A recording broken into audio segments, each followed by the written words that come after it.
My name is Crawford Henderson, and I'm a pre-service teacher, soon starting my practicum at Pictou Academy. For my synthesis of learning project for sociology of education, I'm tasked to reflect on three questions. Who am I as a learner? What is the sociological context of schooling? And what kind of educator I hope to be? As I prepare for my practicum, I want to create a work that addresses these prompts while also preparing me for the career I am beginning. To do so, I am recording a podcast interview with two people. The first is Jeanette Johnson, a retired teacher who taught from the years of 1959 to 1990 in the Pictou County area, and Emily Dion, my girlfriend, who is of Mi'kmaq descent. Hopefully, these two individuals can give me some insight on the sociological context of schooling. But first, let me justify the importance of this project.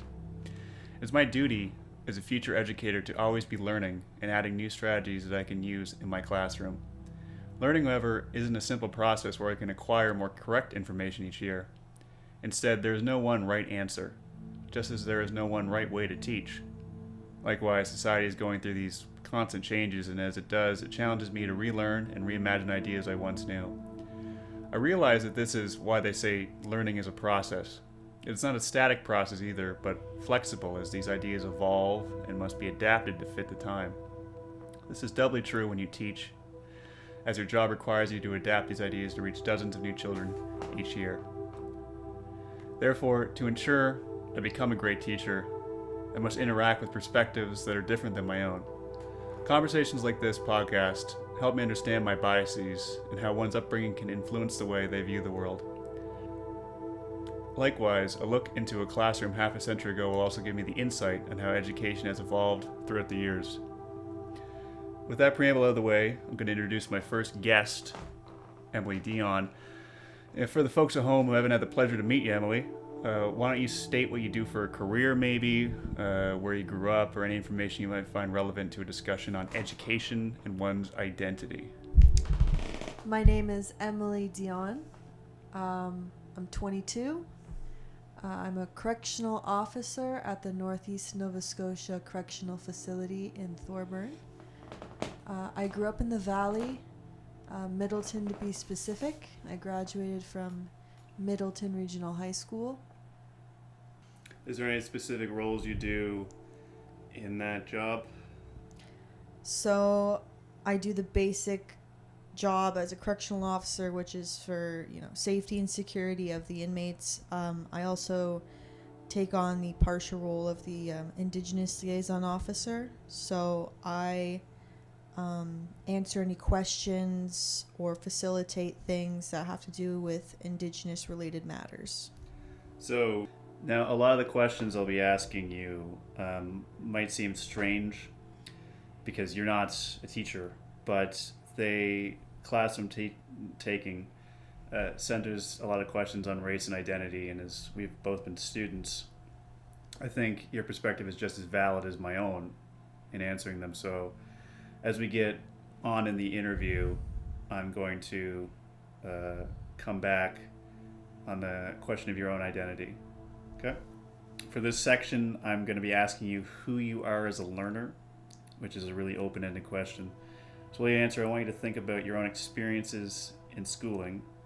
Okay. And as you contemplate these memories that I'm trying to get you to evoke, try and think if these experiences can be associated with maybe privilege or a disadvantaged upbringing in schooling. And also I want this conversation to have a difference of opinion too, so while I present facts and maybe some figures to support what I've learned in the classroom, I think it's very beneficial if you would maybe counter that perspective if you disagree with it, so it might sound more natural than me just kind of reading off to you.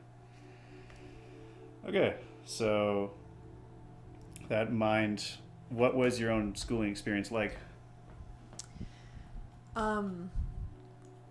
My schooling experience was really good from what I remember.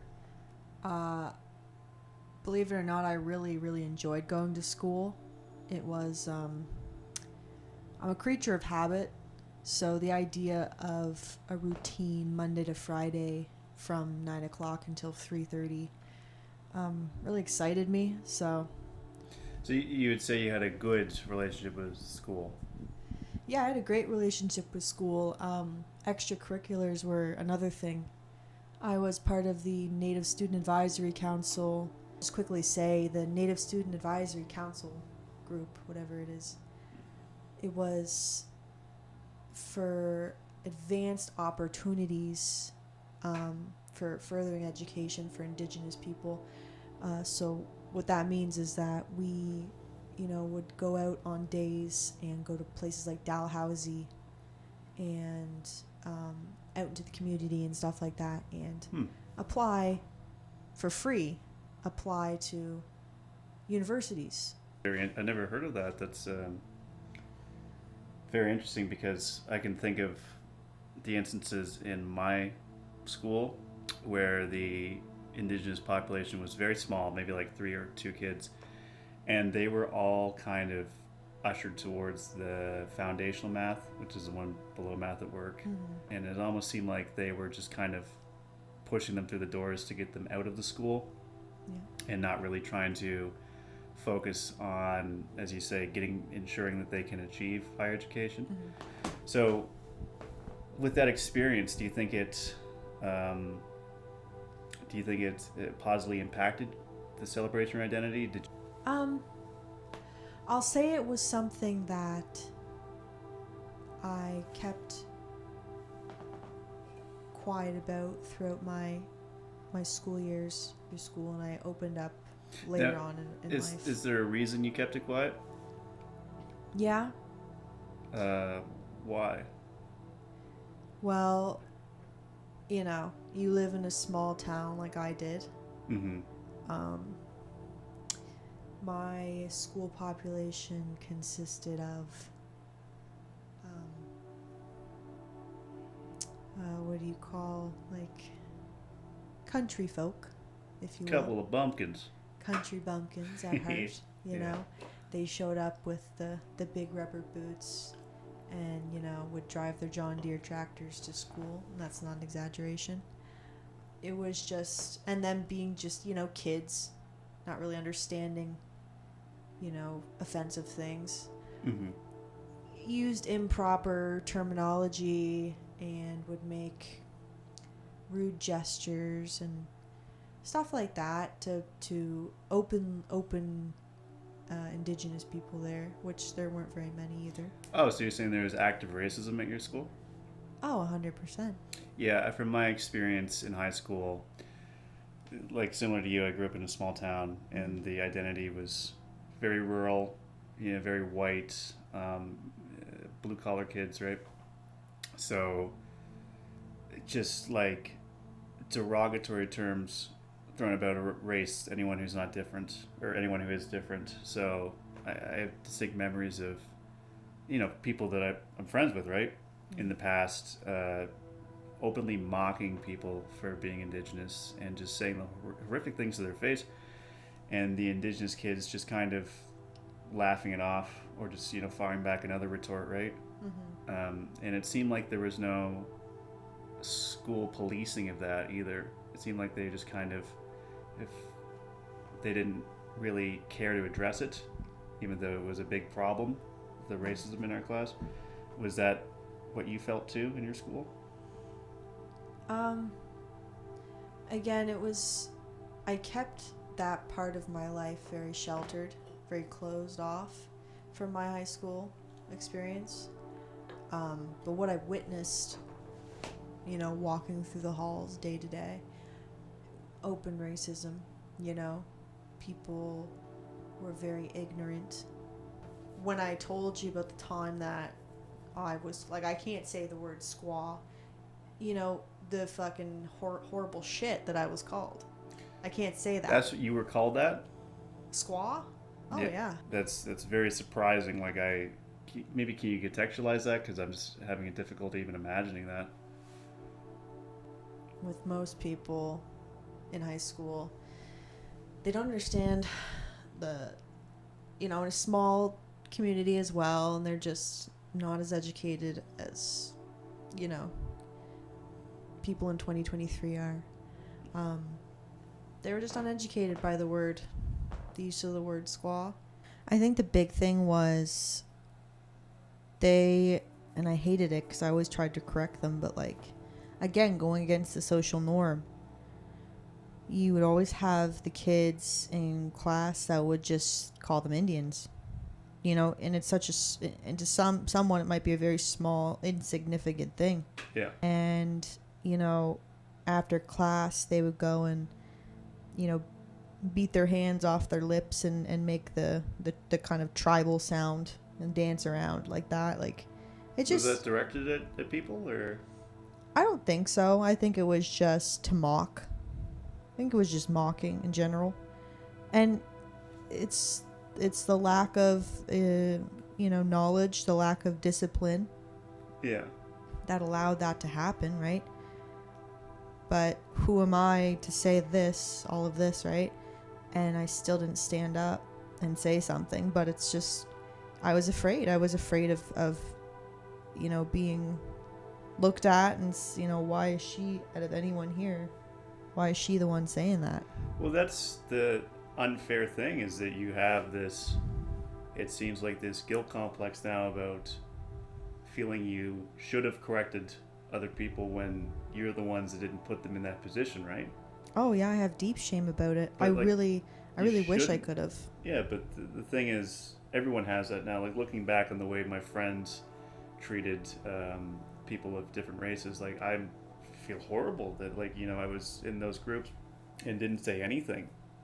But we're children, right? I mean, we have some responsibility, but also the people that are in charge of us, that are structuring our lives in that school, have much more responsibility in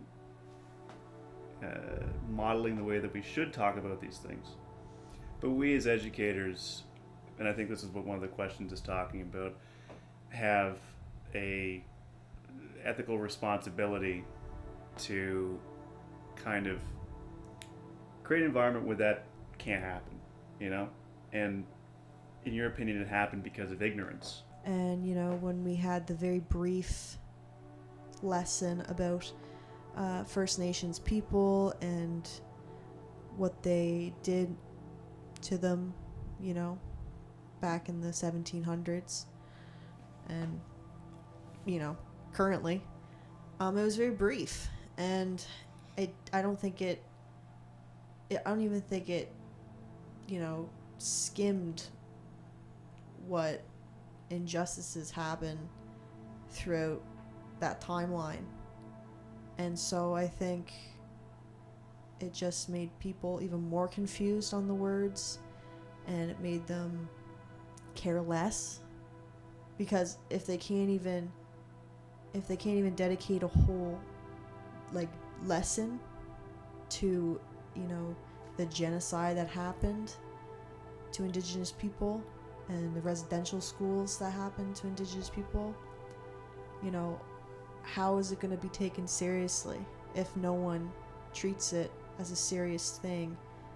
I always say that people think Canada is great, and it's a great place, it's a great country, we're all happy-go-lucky, but Canada has an incredibly dark past that I think the education system fails to recognize a lot of the time. And it really was disheartening as a student, but also an Indigenous identifying person, to sit there, but to have the teacher sit there and talk maybe 10-20 minutes through a textbook about the Indian residential schools and the genocide that happened, but it can't even begin to understand the amount of lives that were impacted and still are impacted today, and the generational trauma and abuse that it caused.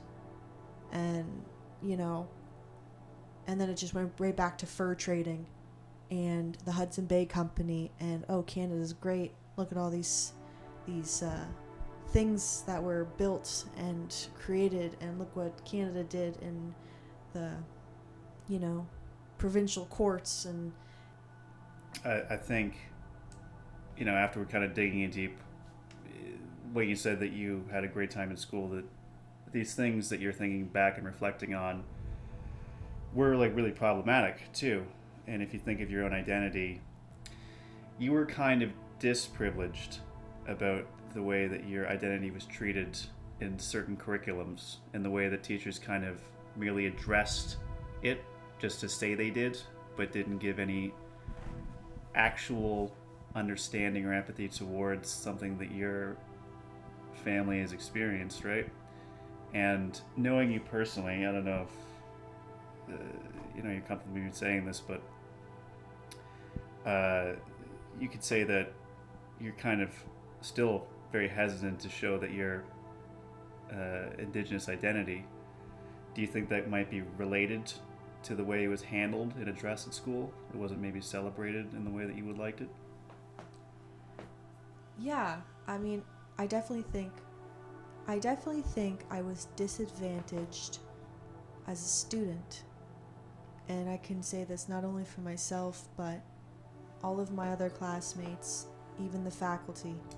I could say that the education system disadvantaged all of us into understanding the history of Native Americans in Canada. Because of that lack of education I got in school, it made me want to explore my culture more and teach others about it. You know, what I was learning, I wanted to teach others. And through that, I was able to travel all across Canada. I was able to travel across Canada and go to workshops on behalf of the RCMP to, Indigenous youth. Yeah. And teach them, right? And I won't sit here and say that I am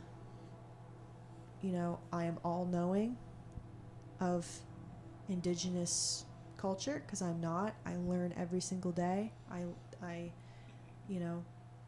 didn't grow up in a community, and I can't speak my native tongue, but it doesn't stop me from trying to learn it. It doesn't stop me from talking to elders and practicing my smudging and going to sweat lodges. So, on one hand, to answer your question, I'm thankful for the lack of education that they had for us, but you're thankful for it, or you're upset? I'm thankful for it because of the road it led me down. However, to the non-Indigenous students, I think that it did them a great disservice to not teach them what happened in Canada. That's a very interesting perspective, because it seems like you're putting like a good face on it, because it's, you're recognizing the importance of the culture. And I guess I never really thought of it that way, in that you can find out about it your own way. It's your own identity, right? But these students weren't ever shown the value of it, and probably even in their own life continue to discourage and look down upon these people and have these small-minded values because the education system failed them. Yeah, that's a very good point. Yeah, I mean, all they learned was there were First Nations people here, and then, they traded their goods for, guns and machinery and tools and things like that, and they're just basically taken over. Mm-hmm. And then you jump, years ahead, where there's children being snatched from their own homes, being forced into residential schools, being stripped of their identity. So, and then it moves right on. As much as I loved my school and appreciated them, I don't think that there was enough shown about Indigenous people and their traditions and cultures, and how they formed, Canada by being the first to live on its soil. And, when you take the courses like Canadian history and history itself, they're depicted as savages. They're depicted as weak people. animals almost that were, you know, enslaved and taken over, and their land was stolen from them, and they were thrown in residential schools, and nothing really came about that, you know. And then it was on to the next chapter of learning about the Hudson Bay Company and the beaver trapping. So there was never a positive note of what Indigenous people did for this country. You know, It doesn't celebrate anything about Indigenous people. So what does that show for a student? It shows that, oh, well, that culture, those people are really weak. How did they let that happen to them? Mm-hmm. That's no wonder. They're just, you know, they're just Indians. That's what I, you know, that's what a student could gauge from that, hypothetically, like, that, you know, they don't exist anymore. But we, you know, we do. We exist. We're here. We're still here. And, you know, to the people that suffer from the generational trauma, they're still here. And residential school survivors are still here. What I think you're touching upon is something we're learning about in class.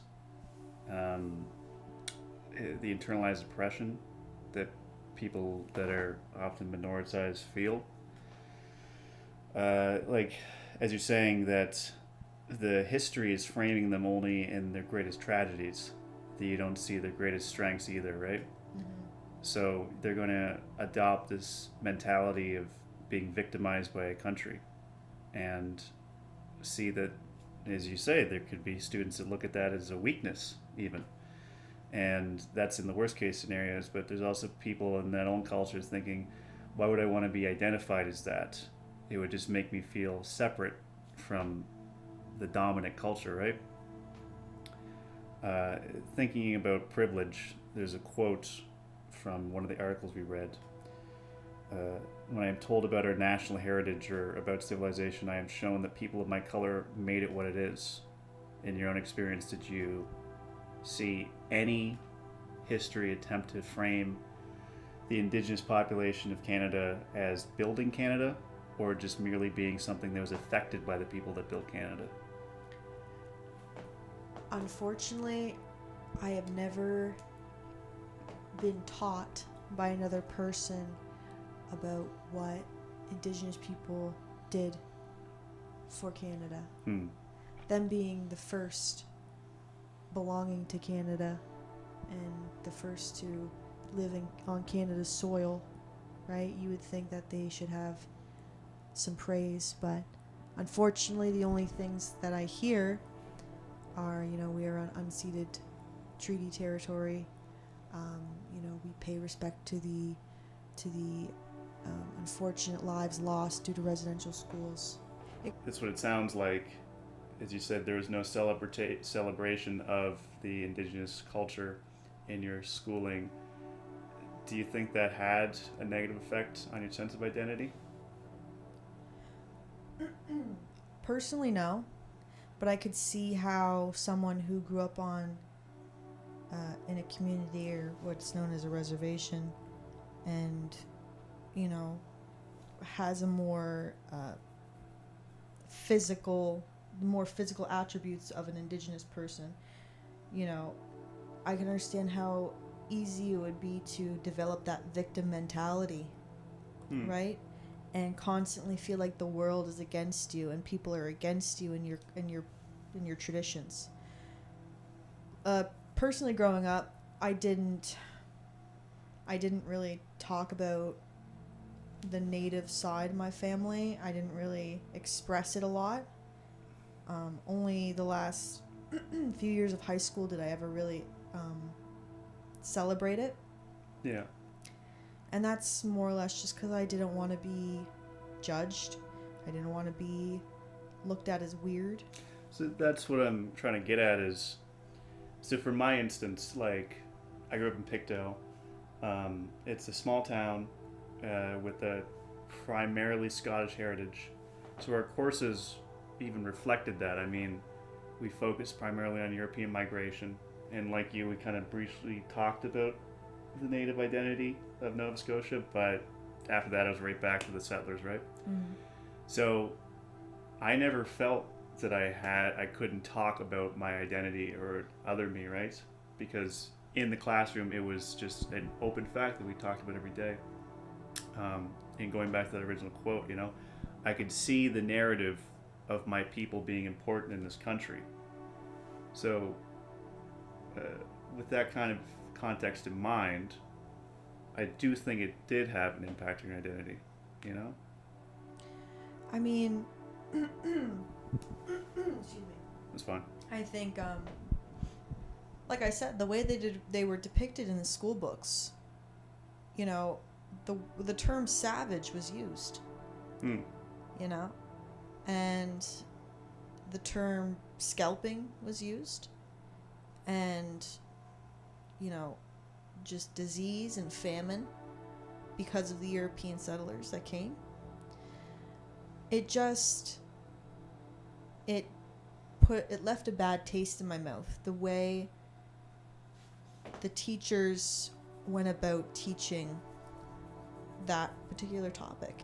And I kind of want to talk about your experience with Indigenous knowledge, and the way you would like educators to kind of change teaching it in the classroom.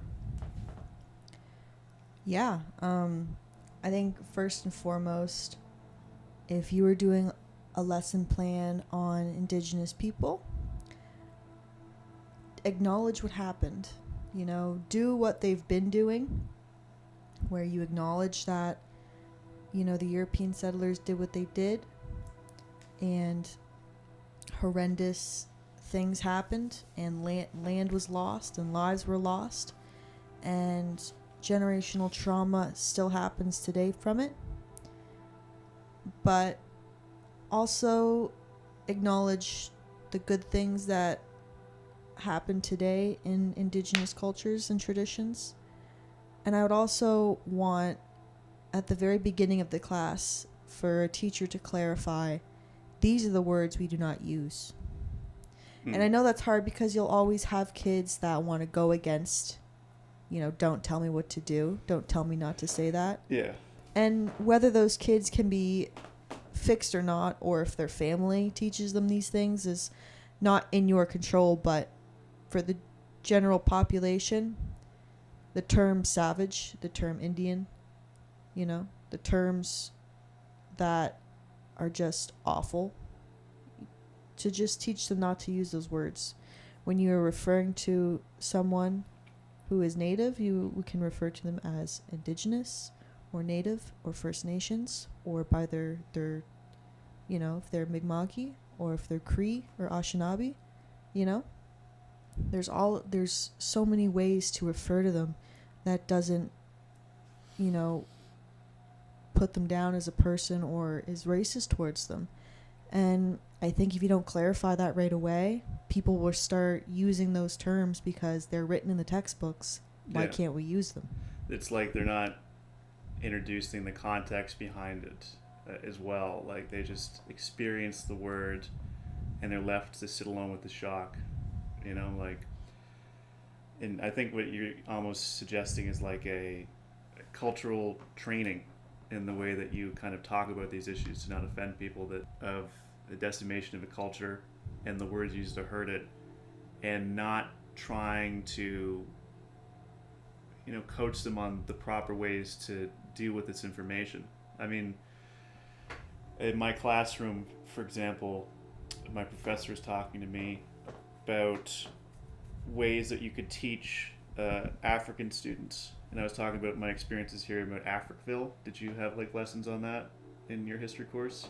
It was like that community outside of Halifax. It was. Yeah, briefly. Yeah. We discussed and briefly learned about Africville and the slave trade. Yeah, and I just remember my teachers kind of just talking about, like you said, the bad things that happen in the community, and that was it. And trying to think about how you could teach that in a way that promoted like a culturally relevant lesson that encouraged the kids, kind of brought them up and made them want to kind of work towards a better future. This idea of a social justice curriculum as we're learning about in our class, you would kind of have to begin, that's what my teacher recommended, on the individual, you know, and not just focus on it as a group that's being oppressed, but try to model the lives and the good things about the people who live in it, right? Because these are real people, you know, their whole life wasn't just Acfreville. They're people in Nova Scotia, and in an Indigenous context too. Getting people to empathize with that would, I think, help eradicate some of the racist attitudes that maybe unintentionally were the result of learning about the injustices. What do you think about that? Yeah, I absolutely agree on that. I think what I would really like to see is the school board, you know, hire these individuals that are well trained on teaching these courses, like El Nue, and the other course I was referring to actually is called Umoja. Hiring these people to come into the schools and have it be like an actual, not just a day that happens one year and then doesn't happen the next. It should happen every single year with every single class. You know, like a 3-day course on the teachings of African Nova Scotians and Indigenous peoples of Canada. I really do think that. And not that I don't think that a teacher could teach these courses, but the courses that I were taught by someone from Eskazoni, which is a community up in Cape Breton, and the other individual was an African Nova Scotian who goes around the province and teaches this specific course. And to be so knowledgeable in something and to be very blunt with people. You can't say these things. You can't use these words. You know, this is what happened, but this is also who we are now today. It's like teachers do have a responsibility to have that kind of sensitivity training and that kind of cultural background. But when you just have, again, someone not from that community just recite facts and things, it feels inauthentic. To have a face from that community come in and kind of talk about their own history is, I think, more important to developing that kind of empathy, right? If you're not looking into the face of a person who's probably their family suffered great injustices, if you're looking into the face of someone who's teaching that course, and, you know, excuse me for saying this, but not like a white individual, you know, or a European of European descent individual teaching that, you know, it's a lot harder to judge or to mock when you're looking in the face of someone whose family, or say if they're Indigenous, whose family members probably went to residential schools and suffered and were tortured and might have died. Analyze the schooling experience of black students and compare it to an average and focus on why there was certain disadvantages affecting them and why that maybe affected their performance. And they looked at things like socioeconomic reasons, institutional barriers and racism, and how this manifested in a sense of low self-esteem in the community. And I think, like, as an educator, it's important to provide the resources and the stories of uplifting the community to show that they have that kind of place. You know, I will say something. Sure. We didn't have not one African Nova Scotian teacher, which I think can really heavily impact someone's idea of education when they don't even see, you know, someone that looks like them being an educator, you know, having a job, a career that they can, you know, feel good about. Because when I was in the Native Student Advisory Council, the educator was Native, right? She was Mi'kmaq. So I think that in itself right there is just one barrier that an African Nova Scotian student might feel, just the lack of identity around the school and not very many positive things in the history that they were taught about African Nova Scotians that made them feel like they should be proud of who they are, and that their culture and that their people are bustling members of society who are executive CEOs and lawyers and doctors and teachers. And I think that really limits someone's ability to think highly of themselves and what kind of career that they want. Yeah, do you remember when we were at the Roseland Theatre in Glasgow, and we were looking at The mural? the mural? Yeah. And some lady was taking a picture of it, Mm-hmm. and she came and asked us a question, and we found out that she was a teacher, and she's like, oh yeah, I'm just showing my students the kind of the art on the side of this. Yeah. Like, where are you from? She's like, Halifax. So she drove all the way down to Glasgow just to do that, right? Mm-hmm. Which is good. It's showing the continuation of that story. It shows that woman is trying to take the course into the right direction. Mm-hmm. So what this course got us to look at was a concept known as a hidden curriculum.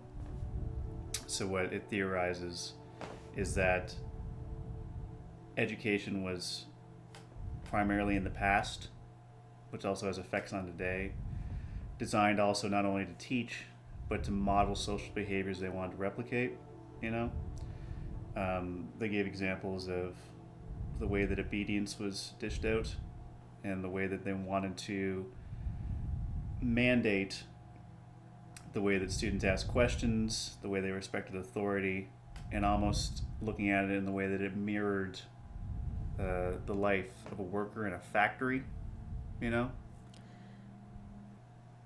That reminds me of an example that we discussed a few days ago, actually, when I told you that my mother would have to, after singing O Canada, would also,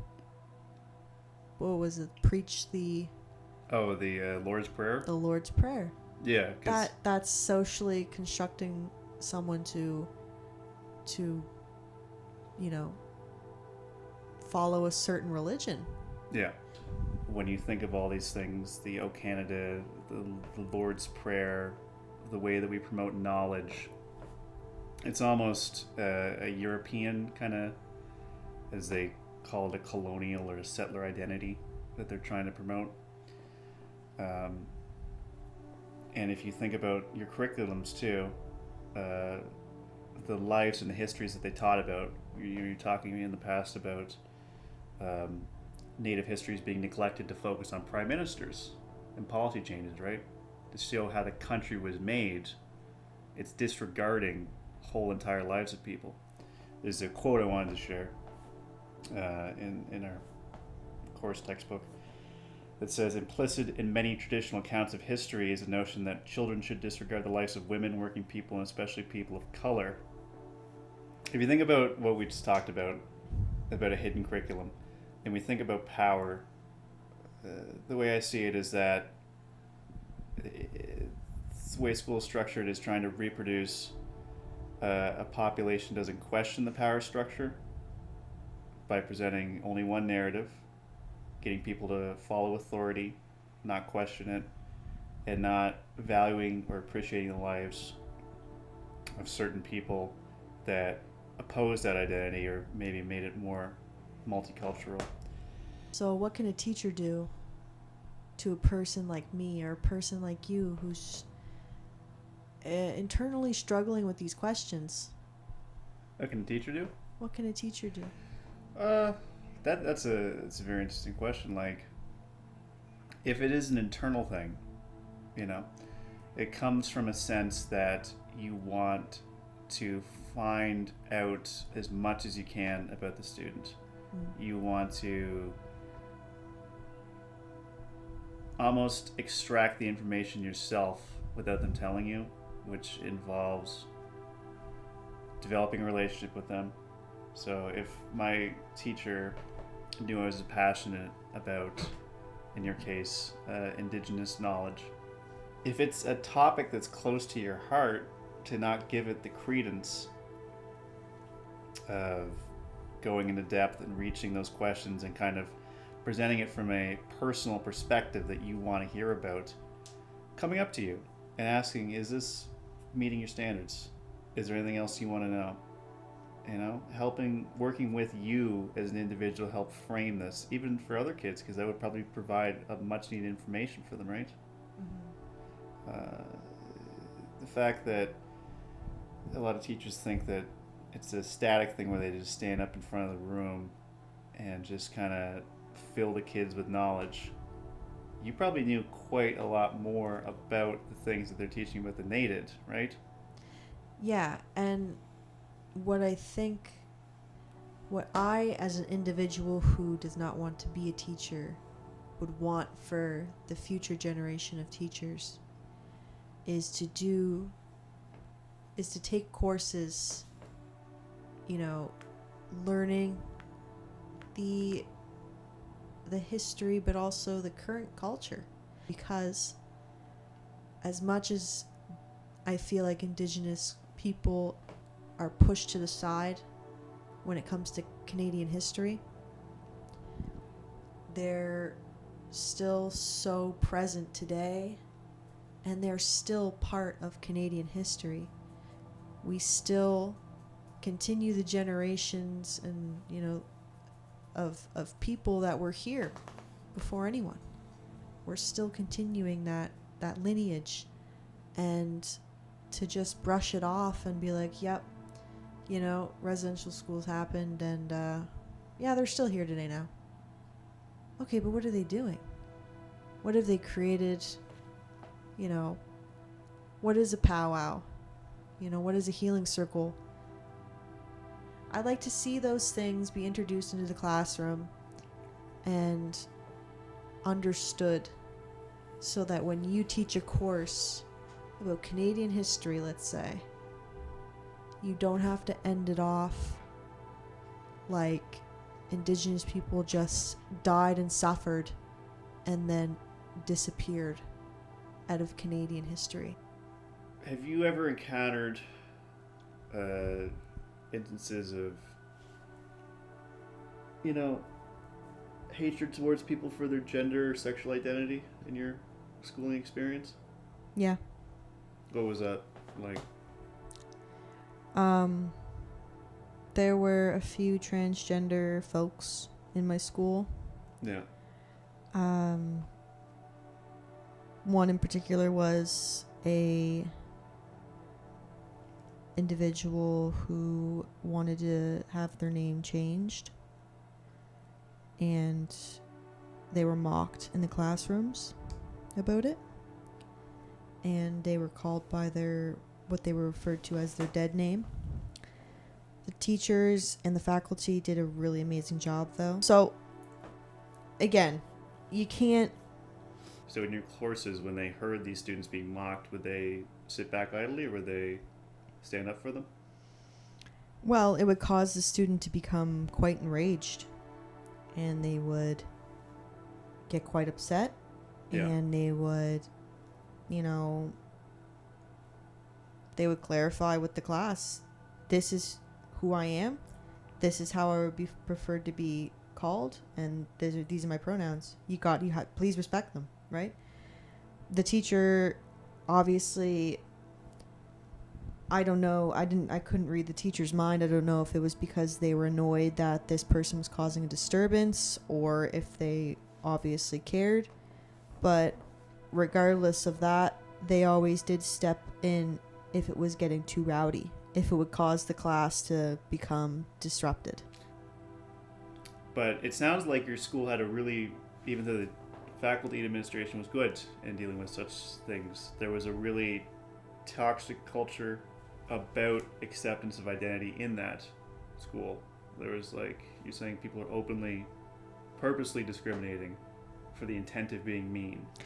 Well, you have a school of 500 plus kids. Okay. You know, I had a huge school, huge. You had a small class. Yeah, I only had like 15 people in my graduating class. Yeah, we had, I think, 3 or 4 classes of like at least 25 plus graduates, like when I graduated. So it was over 120 kids, right?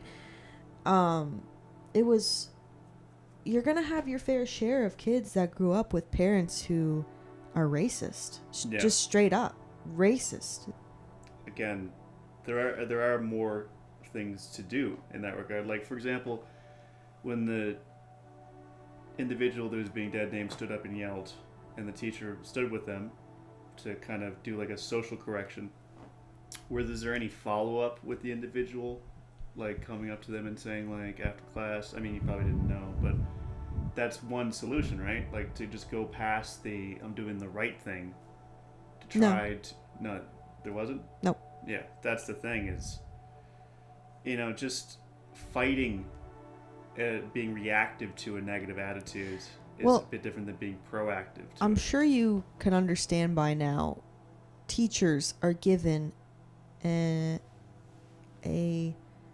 very unrealistic expectation of what they can do. Yeah. Because they're one person. And the fact that some people think that teachers can literally change the perspectives of everyone in their class and make them all think the same, the most unrealistic expectation I've ever heard. So to have that kind of negative attitude that it's pragmatic, that you can only do so much, which I agree with, right? Mm-hmm. But to go into it with thinking like, I'll never reach them all, or some of them are going to slip through the cracks. Well, it's not something that you need to come to terms with. And it's just... Can I finish the point? Yeah. To go in with that attitude that you're going to only accomplish so much is going to leave you with that perspective that you can't have that change and you can't have that influence, which you actually do. You're able to do it, right? It's just a lot more challenging to do. Moving on, that kind of goes into the next question of what kind of educator I'd like to be. And I believe for that I'm going to, because you offered many great perspectives on Indigenous issues, and we talked about gender. I also wanted to talk to someone else who was a teacher and maybe bounce some ideas off them and get their perspective on it. So I just want to thank you for the contributions to the podcast. I really appreciate it. Finally, just as a conclusion, is there anything that, like with this conversation, that you maybe thought was interesting enough to comment on again, or things you learned? I definitely could go on and on about the lack of representation of Indigenous education in the school system. I could go on and on about it, but I think with projects like what you're doing right now and just having the ability to sit down with you and have an open discussion and kind of just have the ability to freely speak on my own personal thoughts and opinions on the school system. Mm-hmm. It's honestly opened up a part of me that I think I had closed off for a long time, because I was really, when I was younger, very unwilling to speak on these matters, and because I never wanted to seem like a social justice warrior. I always wanted to kind of fit in, but it just, who I am and my identity and my culture and how I live means so much more to me than the opinions and thoughts of others. That it's really been an eye-opening experience to just kind of let what's been inside me for so long come out very Yeah, I appreciate what you shared, because while it's nice to kind of have a conversation where I can just kind of impart knowledge, I mean, I wanted this to be a learning experience for me. It's about how I want to take this into the classroom, right? So if I just kind of repeated what I already knew, I'm not going to engage with that. And I can tell that you're sharing very personal stories, so I want to thank you for that, and appreciate what you shared, and I'll try to consider these things when I go in the classroom. Thank you very much. Thanks. I hope you get a high mark on this. Yeah. So for my second guest, It's my grandmother, who was a teacher from the years of 1959 to 1990. Because this conversation is on one's identity and the things we can bring into the classroom to try to become better teachers, to respond to our students. Do you want to introduce yourself and provide some relevant information that you think would be good? Yeah. Okay, my name is Jeanette Johnson, and I attended Normal College, as it was called then, in Truro in 58 to 59. And it was just a one-year course, and then I began my teaching career. Following that, I took a year off after 2 years teaching and went to University of New Brunswick and taught in Fredericton for a few years before coming back to Nova Scotia. So, I guess I'll just jump right into it. When you were in normal college, I've told you a lot about our assignments and the way that they get students to think about, the class surrounding schooling, issues of race, bigger sociological context, how to make adaptations for kids. Did any of your courses kind of cover that? No, I don't think we had a great deal of instruction in that. I have to say it was more a practical. We were sent out practice teaching right almost from the beginning when we had a lot of that. Our courses were not, I can't say they were that challenging. Do you think that lacking that kind of background, do you think that impacted your teaching, or do you think it was irrelevant to kind of receive the education we're receiving in university? I think it would be very helpful. It would maybe help you meet some of the challenges, because I think you have more challenges today in your classroom than what I faced. Yes, no, I think that what was happening at university is good. Now, thinking about your time as a teacher, do you remember encountering people with specific backgrounds that you couldn't connect to and you found challenging in the ways you tried to reach them? Well, my students, I can't recall any kind of challenges that way. They were from mostly middle class families, and I actually didn't have any from any different nationalities at that time. So the makeup was all Canadian. There's no first generation immigrants or anything? No, there wasn't. Not the schools that I taught in. Because it was kind of small town Pictou, right? Small town. I did teach in Armdale, and no, at that time there wasn't any students from different nationalities. That's interesting, because you think there you'd at least encounter some. Do you think that's... and are you sure that there was none? Not the classes I had. I was only there 2 years. No, I mean as the whole teaching experience. Oh, yeah. Yeah. Unfortunately, I didn't encounter too many students from different nationalities. Now, the way that you taught then, do you think... because you taught elementary, right? Yes. Do you think, looking back, the way that you taught incorporated diverse identities in kind of your lessons, or do you think it was primarily targeted to the identities that you saw in front of you? Yeah, that's a good question.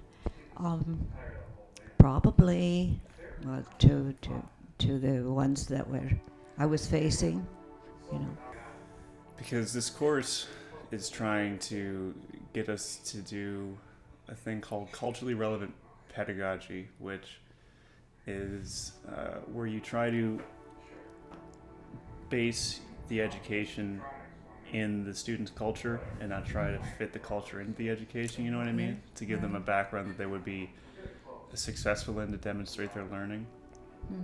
And as I go, I'm trying to find ways to do that, right? That don't make kids feel weird. That you're trying to give a background from their perspective. Mm-hmm. As students are going through different challenges that I am, maybe surrounding their home lives, issues around technology and the way their lives are structured. I'm wondering if you have any perspectives on ways to reach them, really engage with them. I mean, I know you're a different generation than me, so it must be even harder for you, but when you were teaching such young kids, right, did you have any strategies you used to kind of ensure the whole class is included? We didn't have most of the class at that time. They were from 2-parent families. You had a few, so we didn't have that broken family challenge as much. It's interesting because I guess back then, it would be a good kind of segue point. Back then, the idea of a family was 2 parents, right? Yes. And now it's so different that Yes. I don't really think divorce affects kids the same way. No. Have you ever encountered kids from that environment where they're maybe from a family that is divorced? I remember my first year teaching, there was a boy, and his parents were going through a divorce, and it really affected him. He was a very bright boy, but you could tell that he was having struggles, and his work, lessened. Like he wasn't as interested in school and acting out. And I think that was my first encounter with a child from a broken home. And it's interesting, even the term broken home, it implies that it's something that's lesser than, Yeah, that's right. But I guess that's the perspective your generation had, right? Mm-hmm. Which is probably why the kid took such an effect on it. Yeah. I remember when my parents got divorced, for example, it didn't really affect my education, I don't believe. But there was other kids in my class whose parents got divorced.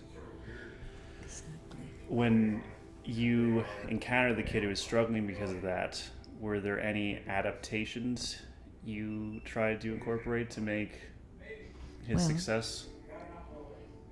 I guess you try to be kinder, maybe, to him, and and maybe overlook a few things that he did. It was challenging. I guess I'll run past some ideas with you that the course has been going through. A big section has been focused on the historical impact some minorities have faced. Black students, First Nation students, first-generation immigrants, and how teachers have neglected to incorporate their challenges in the classroom, right? Especially designing certain curriculums and assessments for them. And they've done numerous studies, such as the Truth and Reconciliation Commission, which I'll bring up a little statistic here. It says poor educational achievement has led to chronic unemployment, poverty, poor housing, substance abuse, and family violence, to then kind of impact the ability for future generations to go and achieve the same schooling, right? Because there's a negative bias in the community. They didn't have the same advantages about going into it, so they're already starting from a place potentially that they might be further back from, It's all this concept of, as a teacher, you want to understand the child's individual challenges and try to find their strengths and relate it to the curriculum. So if a child struggled with language, for example, because they came from a different country, you could find out what they excelled at and try to build that bridge to get them into the course if they're struggling with your teaching. What do you think about that approach? That sounds like a very, very good, very practical place to start, and emphasize the good things about their culture. And Did you ever encounter that? Like, did your school ever try to encourage you to do that when you were teaching? Or? no, we didn't. It just wanted everyone to be treated equally? Yeah. Yeah. Yes, I guess that's what the emphasis was on then. No, and actually, I don't remember it even being discussed. That's interesting because there's always the perspective that these groups were at risk, struggling, especially in the past with, racial attitudes towards certain minorities. You'd think that they would want to be more proactive about trying to reach them. Why do you think that wasn't the case? That's a good question. Probably people who weren't educated on this subject as well as they are today, or made aware of the differences. Mm-hmm. Yeah. Okay. And a lot of subjects at that time were you just didn't discuss them. They just didn't bring it up. Yeah. Huh. Yeah. Why? I guess that's lack of education.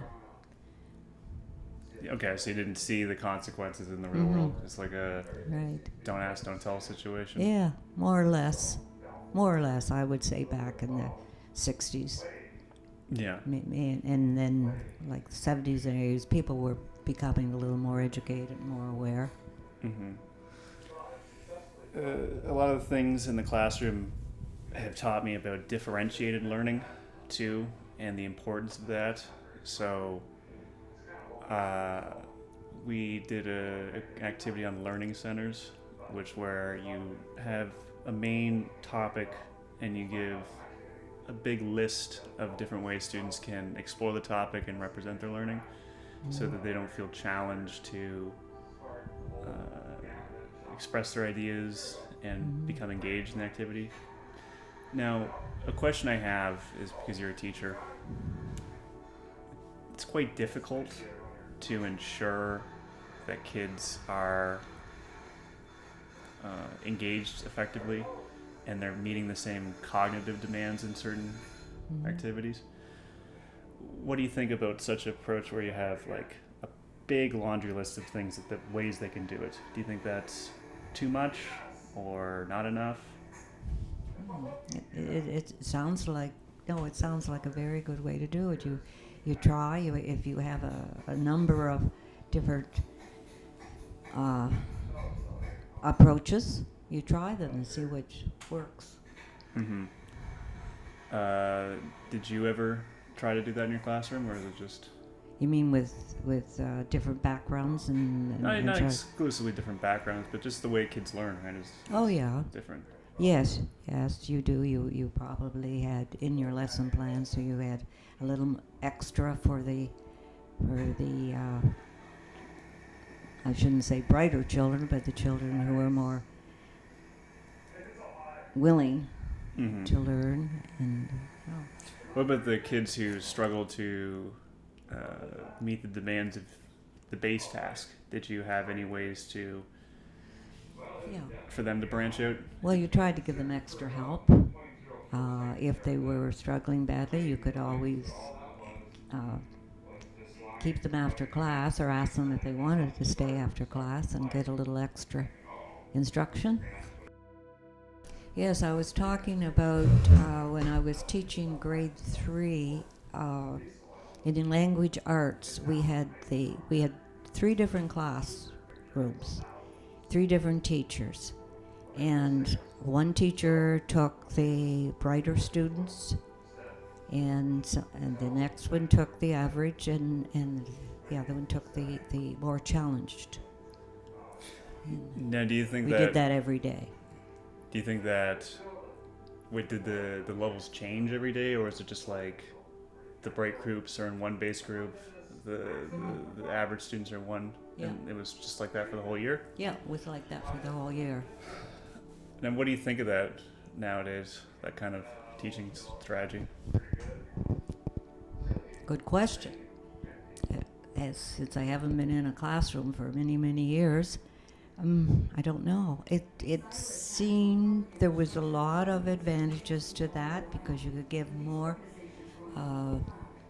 time with the challenged kids and give them activities that they were more comfortable with. And with the brighter students, you could challenge them more. Now, it seems interesting because, from my perspective, it would be like preventing the kids from reaching the level that would be classified as a high performing student, you know? Like if you're put into a different class and separated based on your previous academic achievements, you're going to have that identity of I'm just an average student. You're going to go through class with that. You're going to not have the ability to go to that level, you know? And it's an administration judgment. It's not your own personal judgment of where you find yourself. Like, I mean, I think of it's kind of like a little problematic if you think about it that way. Yeah, you've got a lot of good arguments, and it's true. I see what you're saying. But at the time, you guys didn't. No one really had those issues with it. No, this is what was presented to us how we were supposed to do it. Huh. Yeah. So it was the administration that made that decision. Yeah. That's strange. Yeah. But I certainly not like that today. No. And today comes with its own challenges. I think it's more difficult for the teacher not to have to differentiate the learning and make sure everyone's included. Mm-hmm. But I mean, I think it is kind of a responsibility, right? It is a job that requires a lot of patience and thought to go into, right? And if you just try to standardize everyone, then you're going to effectively do that, like group everyone together. Mm-hmm. I mean, do you agree that change should be there, or do you think that? Oh, no, I think you have very valid reasons for it not to be there because you are identifying these kids as being smart, average, or not so average. Yeah. It seems like that kind of. There's a stigma to it. Yeah, and I mean, you carry that through your whole life. I mean, you often tell me how you're stupid, right? Yeah. Why? Right. What indicates that? It's because you've been made to feel that way. Yeah. Yeah. Do you find that education made you feel that way when you were a student? Yeah, probably. You're right. It would have a big influence on how you felt about yourself. I mean, you as an individual, like, Yeah. I know, for example, when I was a kid, I was really, really, really bad at English. I couldn't write properly. My grammar sucked. My ideas were very scatterbrained and hard to focus on one subject, and that was always my worst course. So I just went into it thinking like I'm gonna fail. You know, I'm a math kid, and it was only through just like my own personal interest in it that I eventually switched the whole scheme of things, and I developed this love for it that it wasn't found in the classroom, right? Mm-hmm. So with that kind of feeling of inadequacy in the classroom that I experienced, did you have that? Yes. And I had a teacher in the second grade that would say to me, "Why aren't you smart like your sister?" I had a teacher in first grade that did that. Yeah. Yes, I bet you did. With your brother. Yeah. Yeah, because the big thing is, and this course is talking about uplifting kids. Mm-hmm. To showing that they can do anything, right? And giving them the ability to do it.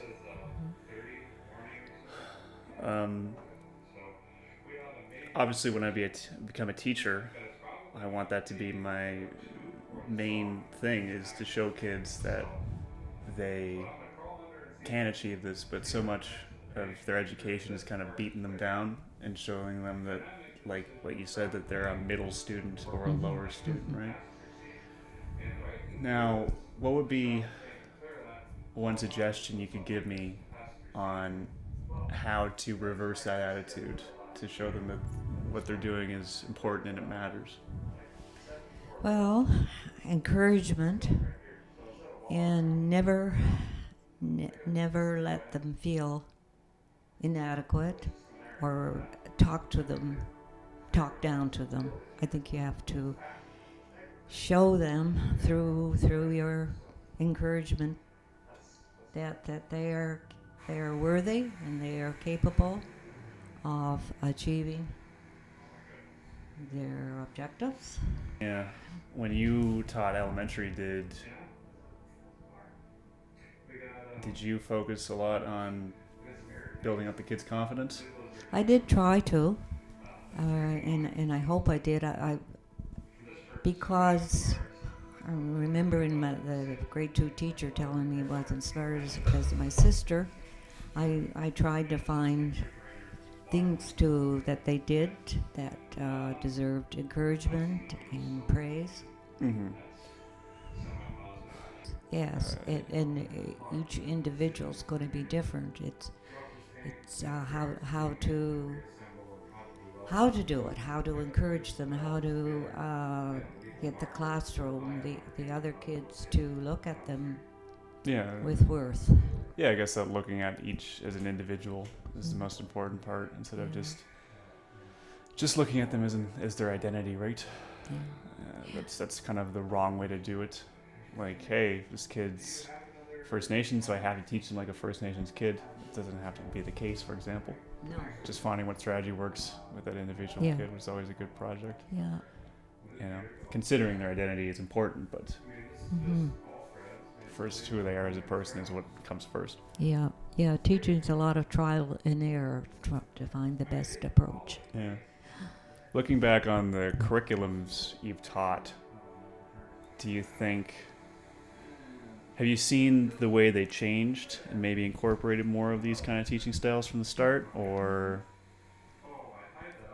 Yes, I think I'm thinking about high school in your experience. I think compared to mine that maybe you are more challenged and maybe more prepared for university than I was. Oh, really? Do you think the education system left you not prepared for it? Yeah. How so? Well, I'm thinking about English, how it was taught in grade 11 and 12. We had this book called Brodus. Some people called it Brodus, and it was an anthropology of English literature. Yeah. We had to memorize that book word for word, and if we couldn't give it back to the teacher, she got quite upset with us. It seems ridiculous. Yeah, it was. There's no critical thought in that. No, there wasn't. You don't even get to look at the way the author wrote it. It's just literally learning what it is. Right. And in the exams, we were expected to quote that book.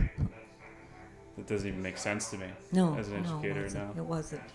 How would you evaluate your teaching? My teacher? Yeah, what you did.